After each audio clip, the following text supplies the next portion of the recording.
তো একটা নতুন ভিডিওতে তোমাদের সবাইকে স্বাগত। এখন আমি রয়েছি নিউ বকখালি রিভার বিচে।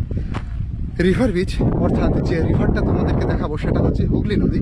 হুগলি নদী যেখানে পুরো সমুদ্রে মিশেছে, অর্থাৎ পুরো মোহনাতে, সেই স্পটে তোমাদের একদম নিয়ে আসবো। এই সামনেই কিন্তু নদী রয়েছে। আজকে যাচ্ছি একটা নতুন স্পটে। তোমরা তো সবাই বকখালি যাও, কিন্তু নতুন একটা স্পট যেটা new Bakkhali beach, new Bakkhali river beach. তো আজকে সেখানে যাচ্ছি। তো আমি এখন রয়েছি শিয়ালদা স্টেশনে, আর সোজা যাচ্ছি হচ্ছে নামখানা লোকালের দিকে। তো সামনেই হচ্ছে নামখানা লোকাল, ওতে উঠে আমরা যাব। তো চলো। তো সাউথের দিকে অর্থাৎ 17 নম্বর প্ল্যাটফর্মে এই নামখানা লোকালটা দিয়েছে।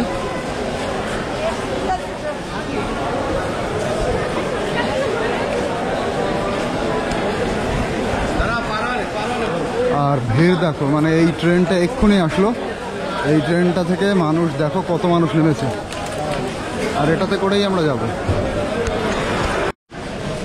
পুরো শিয়ালদার লাইনে দুটো ট্রেন সবচাইতে বেশি ভিড় হয়। সেটা একটা হচ্ছে বনগাঁ ট্রেন, বনগাঁ লাইনের, আর একটা হচ্ছে লক্ষ্মীকান্তপুর লাইনের ট্রেন, লক্ষ্মীকান্তপুর বা নামখানা। এটা হচ্ছে নামখানা ট্রেন।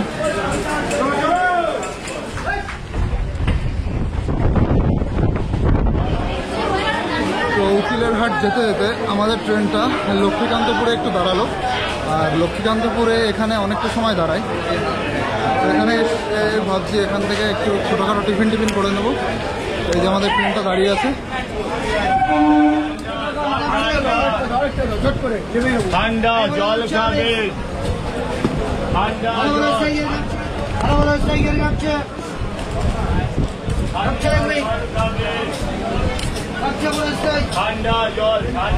আমরা আমাদের এখান থেকে মশলা মুড়ি কিনলাম, আর মশলা মুড়ি কিনে তারপরে খেতে খেতে যাবো সামনের দিকে। তো লক্ষ্মীকান্তপুরে 10 মিনিট দাঁড়িয়েছিল ট্রেনটা, তারপরে ট্রেন আবার চলাচল করলো। তো এইবার আমরা লক্ষ্মীকান্তপুর ছেড়ে সামনের দিকে যাচ্ছি। আর আমরা বনগাঁ থেকে এই লক্ষ্মীকান্তপুর পর্যন্ত এতক্ষণ কিন্তু এত রকম ট্রেনে খাবারের জিনিস ওঠেনি। লক্ষ্মীকান্তপুর আসলেই খাবারের জিনিস প্রচুর ওঠে। গরম ডিম থেকে শুরু করে মুড়ি ভাজা, ঘুগনি, কলা, আর অনেক কিছু, প্রচুর জিনিস। তবে না, এক একটা জায়গায় এক একটা জিনিস বেশি পপুলার। যেমন পাঁশকুড়ার দিকে গেলে ওদিকে চপ আর মুড়ি বেশি পপুলার, আর লক্ষ্মীকান্তপুর মানে সাউথের দিকে আসলে এই দিকে মুড়ি এবং ঘুগনিটা বেশি পপুলার, তার সাথে ডিম সেদ্ধ।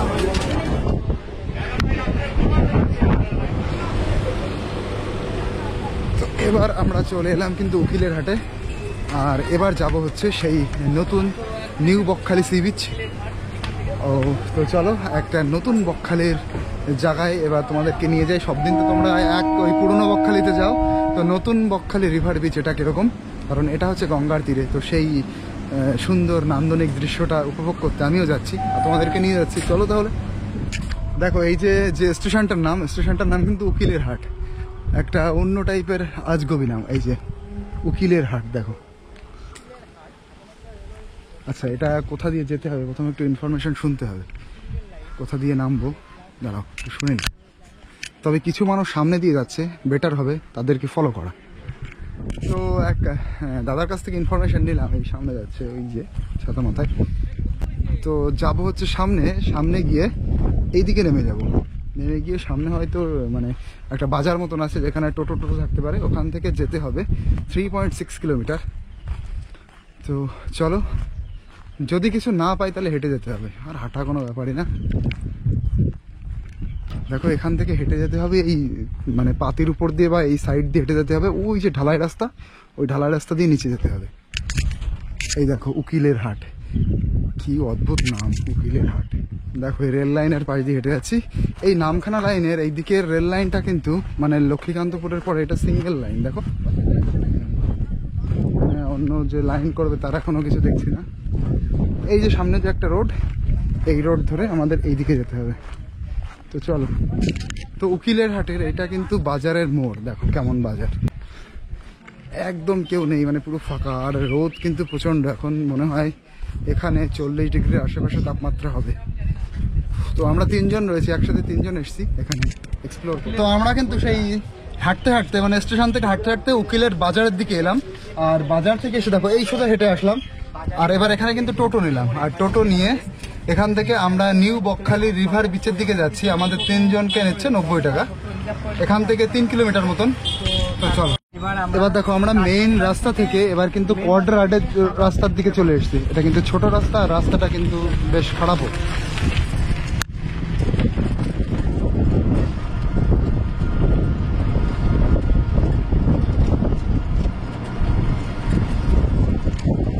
আমরা এখন যেই জায়গার উপর দিয়ে যাচ্ছি এইটার নাম হচ্ছে বুদাখালী, আর এই জায়গাটা হচ্ছে সুন্দরবনের মধ্যে পড়ে।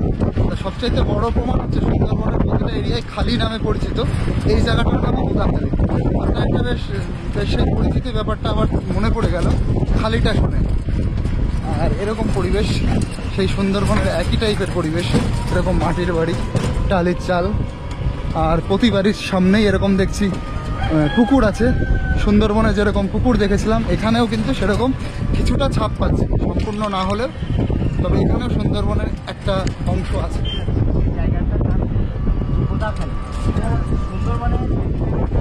তবে এবার অ্যাকচুয়াল সুন্দরবন ধরা পড়েছে। দেখো সামনে যে গাছগুলো দেখতে পাচ্ছ ওই দূরে, ওগুলো কিন্তু সেই নদী এবং সুন্দরবন সংলগ্ন এরিয়ার যেমন যেমন গাছপালা হয় সেগুলোই।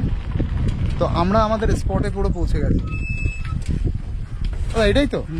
আচ্ছা এর সামনে আর একটা জায়গা আছে না, সেটা হচ্ছে এটা তো রিভার বিচের কি একটা জন্য স্পট আছে, মানে আমি দেখাচ্ছি।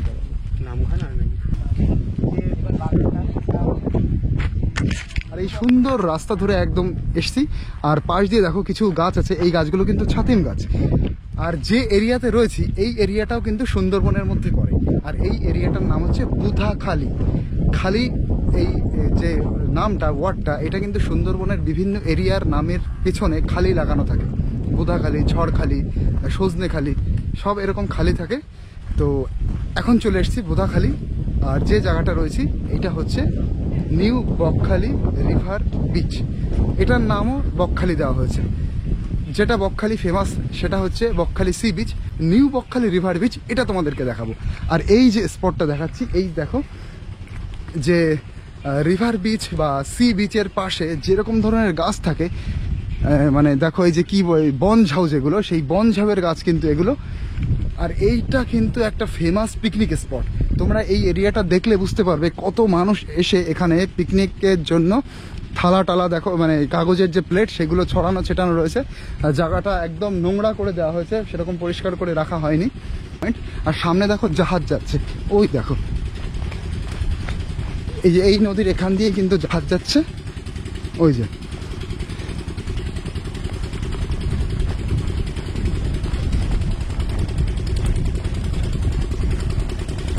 এই দেখো পরপর কিন্তু প্রচুর জাহাজ আসছে এখান দিয়ে, এই যে এই দেখো প্রচুর জাহাজ। ওইদিকে একটা জাহাজ রয়েছে। আর একটা ব্যাপার, তোমাদের এখান থেকে এই দূরের যে পাড়িটা দেখা যাচ্ছে, সবুজ সবুজ গাছ, ওইটা কিন্তু হচ্ছে সাগরদ্বীপ বা গঙ্গাসাগর। যে আমরা গঙ্গাসাগরে যাই না, সাগরদ্বীপ, সেই সাগরদ্বীপটাই কিন্তু ওইটা। ওই যে মানে ওই পারে রয়েছে সাগরদ্বীপ, আর এই পাশে যে ভূমিটা রয়েছে, ল্যান্ডটা রয়েছে, সেটাই হচ্ছে new Bakkhali river beach. Actually এইটাকে বিচ বলা ঠিক যায় না, কারণ এখানে সেই বিচের বালিটা নেই, এটা ব্যাংক বললে ভালো হয়, নদীর ব্যাংক। তার নাম হয়েছে সেরকম নিউ বকখালি রিভার বিচ, তাই সেই নামেই আমি বলছি, কারণ ম্যাপে ওই নামই লেখা রয়েছে। দেখো জাহাজগুলো যাচ্ছে খিদিরপুর থেকে, কিন্তু এই জাহাজগুলো আসছে খিদিরপুর বা এই দিক দিয়ে গিয়ে হলদিয়ায় যাবে। এই জাহাজগুলো কিন্তু এই দিক দিয়ে গিয়ে হলদিয়ায় যাবে, এইটাই হচ্ছে রুট। তো এই হচ্ছে এরিয়া। দাদা আপনার বাড়ি এখানেই? আচ্ছা এইটা তো বকখালি নাম। বকখালি কেন বকখালি নাম জানেন? বকখালি তো ওইটা সব দিন জানি, ওটা কিন্তু এবারে পরে এটা হচ্ছে এবারে এখানকার বা কিংবা হচ্ছে মন্ত্রীরা হচ্ছে নিউ বকখালি নাম দিয়েছে, তাই তো? দিয়েছে, দিয়ে এটা পার্কিং করবে বললো, মানে একটা ঘোরার জায়গা বানাবে সেটা ভেবেছে, করবে বলেছিল। আচ্ছা এবার ওই যে বলছে যে এটা বিচ মানে যেখানে বালি থাকবে, কিন্তু এখানে তো বালি নেই। এখানে বালি নেই, মানে এখানে পুরো কাদা। এটা ব্যাংক বললেই ভালো হয়। হ্যাঁ এখানে। আর এই যে এরিয়াটা, এটা কি পিকনিক স্পটে বেশি ব্যবহার হয়? Total picnic. কখন মানুষ এখানে বেশি আসে? 25 ডিসেম্বর আর জানুয়ারি। ডিসেম্বর আর জানুয়ারিতে ওই সময় ডিসেম্বর মাস পড়লে আর জানুয়ারি মাস এখানে মানে প্রচুর দেখো পিকনিকের জন্য চলে আসে। পিকনিক এমনি হচ্ছে লোকালি এমনি। আর একটা ব্যাপার যে সুন্দরবনের গাছগুলোতে যে শ্বাসমূল থাকে সেটা কিন্তু এখানে দেখা যাচ্ছে। এই দেখো এগুলো কিন্তু শ্বাসমূল, এই যে এই যে কিন্তু শ্বাসমূল, এই ধরনের এই দেখো শ্বাসমূল, এই যে। এবার এই শ্বাসমূলটা কিন্তু সুন্দরবনের যে গাছগুলোতে থাকে সেই গাছগুলোতেই কিন্তু শ্বাসমূল থাকে, তা এখানেও আছে কিছু। আর এই যে গাছগুলো দেখছো এগুলো কিন্তু সুন্দরবনের এরিয়ারই গাছ, এই ধরনের গাছই সুন্দরবনে থাকে। এই দেখো সব অচেনা গাছ, একদম অচেনা গাছ। এই গাছের পাতাটা দেখো, পুরো অচেনা জায়গা, অচেনা গাছ। তবে এই এরিয়াটা না দুর্ধর্ষ সুন্দর। এখানে মানুষ সবচেয়ে বেশি যদি পিকনিকের সময় আসে তো খুব আনন্দ পাবে, পিকনিক করতে আসে। এই পাশে আবার দেখো সেচ চলছে, আমার মনে হয় জল নেওয়া হচ্ছে শ্যালো করে, মানে মোটর দিয়ে। আর এই যে পুরো এরিয়াটা। তবে আস্তে আস্তে কিন্তু একটা মানে খারাপ ব্যাপার, বাড়ি কিন্তু আস্তে আস্তে সব জায়গায় ভাঙছে। এখানেও দেখো ভাঙা, এই গাছগুলো দেখো উপড়ে পড়েছে। এই যে এই পাড়িটা আরো ভেতরে ছিল, অনেকটা ভেতরে ছিল, এখন দেখো উপরে পড়েছে। আর এখন যে সময়টা রয়েছে এটা যদি বর্ষাকাল হয়, বর্ষাকালে কিন্তু এরকম পাড়ি কিন্তু আরো ভেঙে যাবে, ভেঙে আরো ভেতরে চলে আসবে, এটা কিন্তু একটা ব্যাপার। তো এই যে হচ্ছে এরিয়াটা পুরো। সামনে থেকে দেখো জাহাজের পর জাহাজ আসছে, ট্রলার, জাহাজ বলা যায় না, ট্রলারের পর ট্রলার। এই দেখো বাংলাদেশের পতাকা আছে এই ট্রলারটায়, জুম করে দেখানো যাচ্ছে না, এটা কিন্তু বাংলাদেশে যাবে হয়তো, খিদিরপুর থেকে বাংলাদেশে যাচ্ছে, ওইটাই বাংলাদেশের পতাকা আছে। তো মাছ টাছ যাই হোক ট্রলারে করে বিভিন্ন জিনিস এদেশ থেকে ওদেশে নিয়ে যাওয়া হচ্ছে। আর চলো এরিয়াটা আর একটু ঘুরি, এটা তো দেখলাম, আর সামনের দিকে একটু যাই। তবে এই জায়গাটা একদম মানে লোকজন এখানে কম আসে, তো যদি এখানে লোকজন আসে আস্তে আস্তে আসে তবে এটাও কিন্তু সুন্দর একটা ঘোরার জায়গা হয়ে উঠতে পারে। কারণ তখন এখানে হয়তো ফেরি সার্ভিস বা নৌকা সার্ভিসও থাকতে পারে ঘোরার জন্য। কারণ সামনে যে দ্বীপটা তোমাদেরকে দেখিয়েছিলাম খুব অল্প করে দেখা যাচ্ছে, মানে আমার এই গোপ্রোতে তো জুম করা যায় না, তা ওই সামনের দ্বীপটা কিন্তু সাগর দ্বীপ। তো সেই সাগর দ্বীপে যাওয়ার কোনো এখান থেকে কিন্তু কোনো লাইন নেই, কোনো ব্যবস্থা নেই, বা ওখান থেকে এই পারে আসবে তারও কোনো ব্যবস্থা নেই, কারণ নদীটা অনেকটা চওড়া। কিন্তু যদি এখানে সেরকম ব্যবস্থা হতো, এই পার থেকে মানুষ ওই পারে যাবে বা ওই পার থেকে আসবে, তাহলে কিন্তু বেশ সুন্দর হতো। আর লোকজনের বেশিরভাগ মানে ব্যাপারটা হচ্ছে সাগর দ্বীপের মানুষের বেশি সুবিধা হতো, ডাইরেক্ট এই সাইডে এসে কলকাতার সাথে কানেক্ট হতে পারতো। কারণ 3 কিলোমিটার পরেই হচ্ছে উকিলেরহাট স্টেশন, সেখান থেকে সোজাসুজি একদম কলকাতা। তো এই যে হচ্ছে পুরো ব্যাপারটা। আর এইটা তো হচ্ছে ধরো ঝাউ গাছ রয়েছে, ওই দিকে যদি যাওয়া হয় ঝাউ গাছটা ছাড়িয়ে ওই দিকটায়, ওই দিকে কিন্তু পুরো সেই ফরেস্ট, মানে সুন্দরবনের যে ফরেস্ট, সেই ফরেস্টের গাছ কিন্তু পুরো এই দিকটায়। আর এই এরিয়াটা এত সুন্দর করেছে না, এই রাস্তাটা দেখো দুই সাইডে ছাতিম গাছ, এই সাইডে ছাতিম গাছগুলো বেশি, মানে দারুণ লাগছে। চলো মাঠের এই সাইডটা একটু ঘুরে আসি, এই সাইডটা দেখতে তো দারুণ লাগছে। ওই সাইডটা কি হতে পারে, কোনো পুকুর টুকুর হতে পারে। আচ্ছা আমি এখান থেকে একটা জিনিস দেখতে খুব মানে উৎসুক লাগছে মন থেকে, যে সামনে ওই যে উঁচু মতন করা, এর ওই পাশে কি থাকতে পারে, ওটা কি পুকুর টুকুর না কি? তবে যে গাছগুলো রয়েছে গাছগুলো কিন্তু সেই কি বলে সমুদ্রের পাশে যে গাছগুলো থাকে, ঝাউ গাছ, ঝাউ বাগান, সেই টাইপের গাছ। চলো কি দেখে আসি কি আছে ওই দিকে, একটু ঘুরেই আসি। দেখো তোমাদের যেটা বলছিলাম যে ওই দিক থেকে নদীর জল আনা হচ্ছে, এই দেখো নদীর জল আনা হচ্ছে এই পাইপে করে, এই পাইপে করে জল এনে ওই পুকুরে হয়তো দেওয়া হচ্ছে। আমি প্রথম ভাবছিলাম এটা সেচের জন্য ইউজ হচ্ছে, সেচ হয়তো না, হয়তো এই পুকুরের জন্য ইউজ হবে। আর একটা জিনিস কি, এই যে যে মানে জলটা, এই জলটা কিন্তু গঙ্গার জল সাগরে। আচ্ছা এইখানে দিচ্ছে, এই পুকুরে দিচ্ছে, দেখো এই জলটা, এই যে এখানে মাছ চাষ করা হবে সেই জন্য পুকুরে এই জলটা আসছে। এই যে এটা কিন্তু ওই নদীর জল আসছে, এই যে পুকুরে। তবে এই জায়গার যে জলটা সেটার একটা বিশেষত্ব আছে, সেটা হচ্ছে সামনে সমুদ্র আর গঙ্গার জল মিশছে, মানে না পুরো মিষ্টি না পুরো নোনতা, পুরো কিন্তু মিষ্টি জল না, আবার পুরো নোনতা জলও না, এই জলটা এরকম। এই জলে একটা দারুণ ব্যাপার হচ্ছে নোনা জলের যে মাছগুলো সেইগুলোও চাষ করা যাবে, আবার মিষ্টি জলের যে মাছ সেগুলোও চাষ করা যাবে, মানে একটা দারুণ সুন্দর এই জলটা। এই সুন্দরবনের এই এরিয়ার এই জলের কায়দাটাই হচ্ছে এরকম। তবে সিরিয়াসলি এটা কিন্তু সবাই যদি আসে এখানে একটা সুন্দর ঘোরার স্থান হয়ে উঠতেই পারে। দেখো এই যে যে ছায়া, যে আমি এখন দাঁড়িয়েছি যেখানে, এত সুন্দর লাগছে না এই রোদের মধ্যে। এই গাছটা হচ্ছে সেই বনঝাউ, দেখো কত বড় হয়েছে, কত মোটা হয়েছে। তো দুটো এরকম বনঝাউ রয়েছে, তার নিচে এরকম সুন্দর একটা শান্তির ওয়েদার। সামনে তো রয়েছে প্রচুর জঙ্গলের গাছ। এই দিক থেকে যত এইদিকে যাবে না ততই কিন্তু জঙ্গল এই সামনের দিকে। তো এই যে হচ্ছে পুরো পরিবেশটা। দেখো সামনে একটা বড় মাঠ, এটা ফুটবলের মাঠ, ওই যে ফুটবলের গোলপোস্ট। এটাও কিন্তু একটা দারুণ ঘোরার জায়গা হয়ে উঠতে পারে যদি সবাই মিলে এখানে আসা হয়।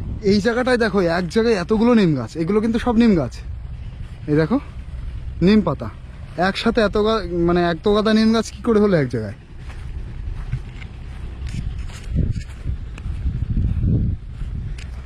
এই যে একটা দেখো রাস্তা, এখানে লোকজন কিন্তু একদম মানে পিকনিকের একটা দারুণ স্পট। আর সেই পিকনিকের সময়টা হচ্ছে 25শে ডিসেম্বর এবং 1লা জানুয়ারি। সেই সময় মানুষ এসে এখানে আনন্দ ফুর্তি করে, পিকনিক করে। দেখো তার নমুনা রয়েছে এখানে। তো তোমরা কিন্তু এখানে ঘুরতে আসতেই পারো, ঘোরার জন্য বেশ একটা সুন্দর জায়গা। পুরো এই দিকে যত যাবো এবার কিন্তু পুরো ফরেস্ট, মানে পুরো নদীর চারপাশে দিয়ে যে গাছগুলো থাকে সেরকম ফরেস্ট। এই ফরেস্টে বাঘ ভাল্লুক কিছু নেই, শিয়াল টিয়াল থাকতে পারে সেরকম ফরেস্ট। তবে এই দিক থেকে কিন্তু সুন্দরবনের সেই গাছ এবং সুন্দরবনের ফরেস্ট। তো দেখো তোমাদেরকে আমি এই পুরো জঙ্গলটা একটা ছোট একটা জঙ্গলের ট্যুর দিয়ে কিন্তু তোমাদেরকে দেখাচ্ছি পুরো এরিয়াটা কিরকম। আর এখানে কিন্তু এরিয়া এই যে দেখো সাদা বালি, মানে এই যে মাটিটা না, এই মাটিটা কিন্তু সাদা বালি, দেখেছো সাদা বালির মাটি, মানে ওই রুক্ষ একদম নিচের যে মাটিটা একদম শুকনো মাটি, রুক্ষ মাটি। পাশে এই যে নদী রয়েছে, ওই জন্য নদীর জল টেনেই এই গাছগুলো রয়েছে অ্যাকচুয়ালি। তো এরকম পুরো একটা পরিবেশ দেখো।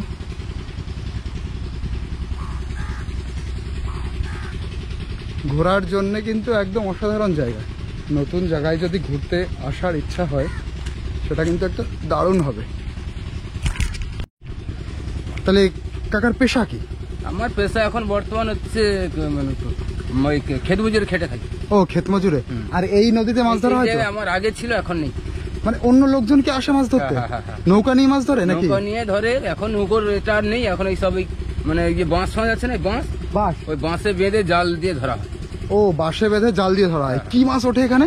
ওখানে ওই বাগদা, ছোট ছোট বাগদার মিন ধরা হয়। বাগদা মিন মানে বাগদার বাচ্চা? হ্যাঁ বাগদা। আর ইলিশ টিলিশ এই জলেই তো ইলিশ রয়েছে? এই জলে আছে, কিন্তু আমরা হচ্ছে ওসব আমাদের ইয়ে নেই, পারমিশন নেই, মানে আমাদের জাল ফাল নেই, জাল নেই না। মানে এখানে যদি মাছ ধরতে হয় নিজের নৌকা এবং জাল সবই লাগে, সবই দরকার।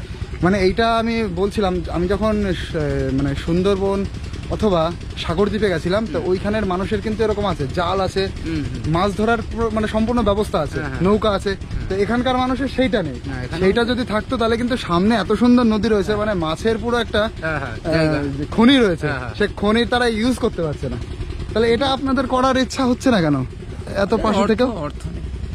অর্থ না, কারণ মেইন হচ্ছে এই যে নদীটা রয়েছে। আরো একটা ব্যাপার আছে, এই নদীটা কিন্তু ছিল হচ্ছে ওই মানে জঙ্গলটা ওই নদীর হাঁপাহাপি, আর ভাঙতে ভাঙতে চলে এসছে। আমি এটা আগেও বলেছি যে পারি আমি ভাঙা দেখছি, অর্থাৎ এইটা কিন্তু আগে থেকে ভাঙছে। কোন সরকার কিন্তু এইটা হচ্ছে স্টেপ নিচ্ছে না।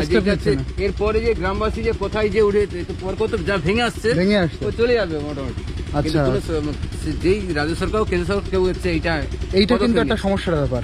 আর দিন দিন তার মানে নদীটা চওড়া হয়ে যাচ্ছে। নদী পর নদী ছিল তো একটুখানি, তখন আমরা ওই জঙ্গলে হচ্ছে মানে সাগরদ্বীপে এমনি যাওয়া যেত, মানে 10 মিনিট নৌকা করলে যাওয়া যেত। আর এখন হচ্ছে এখন তো 1 ঘন্টা এখন। তারপরে নদীতে যে পরিমাণে আমি স্রোত দেখছি, ঢেউ দেখছি, এখন এই অবস্থা, তাহলে বর্ষাকালে কিরকম অবস্থা? আরো বিশাল। বর্ষাকালে মানে পুরো নদীতে মানে মৌজা হয় আর প্রচুর হচ্ছে ইয়ে হয়, রোলিং হয়। তখন মানে দেখলেই ভয় লাগে, আরো বেশি ভাঙবে। নদীতে জল বেশি থাকবে, ঢেউ বেশি হবে, ভাঙবেও বেশি। তো এইটা কিন্তু একটা সরকারের স্টেপ নেওয়া দরকার। এটা কিন্তু কেউ করছে না, এরপরে গ্রামবাসী যে কে কোথায় যাবে তার কোনো ঠিকানা নেই। তার মানে সেই সেম বিষয় হচ্ছে কিন্তু, মানে ঘোড়ামারা দ্বীপ হোক বা সাগর দ্বীপ হোক, যেমন ভাঙতে ভাঙতে ছোট হয়ে যাচ্ছে, মানুষ আস্তে আস্তে ভূমিচ্যুত হচ্ছে, এখানেও কিন্তু সেরকম হতে পারে। এখনো এইটা মানে এইটা কি বলে, এটা একটা জঙ্গলের মধ্যে এরিয়াটা সীমাবদ্ধ রয়েছে, মানে ভাঙছে, জঙ্গল ভাঙছে, আস্তে আস্তে যদি ভাঙতে ভাঙতে সামনের দিকে আসে তখন কিন্তু সেটা মানে যে গ্রামবাসীরা রয়েছে সেখানে অসুবিধাটা পৌঁছে যাবে, গ্রামবাসীদের ঘরবাড়ি মানে সংকটে পৌঁছে যাবে, তখন তলিয়ে যাবে, তখন তলিয়ে যাবে। হ্যাঁ, এই ব্যাপারটা হচ্ছে এটা।